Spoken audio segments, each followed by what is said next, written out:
دعونا نذكر أيضا ما حدث مع ريال مدريد أمام بنفيكا. أيضا من جانب آخر ريال مدريد حاله كما حدث لباريس سان جيرمان، استقبال العديد من الأهداف بشكل غريب، دفاعيا لا يعيش بأفضل حالاته، لكن على مستوى خط الهجوم يمتلك أقوى الأسماء في عملية صنع الفرق مثل فينيسيوس وكيليان مبابي، واستطاع أيضا التأهل دون أبرز النجوم عبد العزيز كيليان مبابي.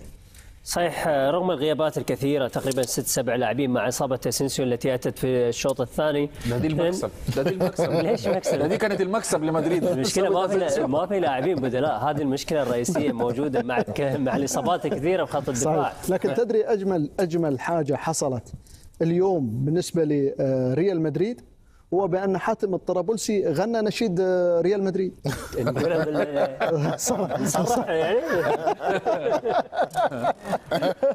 على فكرة اسينسيو مع كل احترامي لا يستحق أن يكون موجود في من ضمن الأحداث. لكن إصابة سيب عبد قوية. العزيز يكمل. أنا مش هتركه أكيد، أنا أعطيته رأيي فقط. لا إصابته قوية. نتمنى إصابة قوية. نتمنى السلامة. عموما ريال مدريد مشاكلها ليست وليدة المباراة اليوم، هي حتى موجودة كانت مع أنشيلوتي وموجودة نوعا ما مع تشابي ألونسو.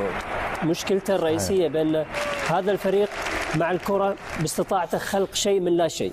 صحيح. باستطاعة فينيسيوس أن يفعل أي شيء في أي لحظة، لكن عندما يدافع الفريق ليس الكل ملتزم بالواجبات الدفاعية. أي فريق يلعب أمام ريال مدريد دائما سيجد المساحة وسيجد الوقت، لذلك من السهل بأنك تصنع فرص عليه. لكن الإيجابية الكبيرة اللي موجودة من المواسم الماضية حتى هذا الموسم هو كورتوا دائما نوعا ما يغطي على العيوب الموجودة أمامه، وأنت تحتاج حارس بهذه القيمة مع ريال مدريد. لكن في النهاية ما يحقق أربيلو وهو المهم، هو يحقق النتائج. لكن على صعيد المستوى، على صعيد عندما يلعب ريال مدريد أمام خصم صاحب جودة أكبر من بنفيكا سنشاهد مشاكل أكبر موجودة لدى ريال مدريد. لذلك احنا دائما نتحدث عن بعض السلبيات التي تكون موجودة، ونتمنى أيضا بأن هذه السلبيات يتم معالجتها ويتم تطويرها لكي يتطور مستوى الفريق.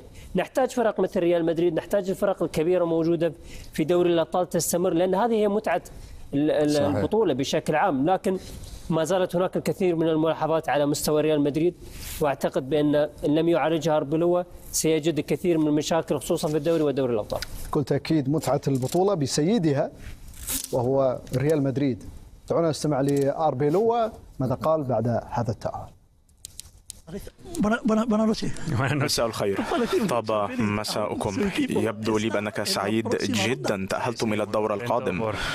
نعم، أنا سعيد جدا بأننا أقصينا فريقا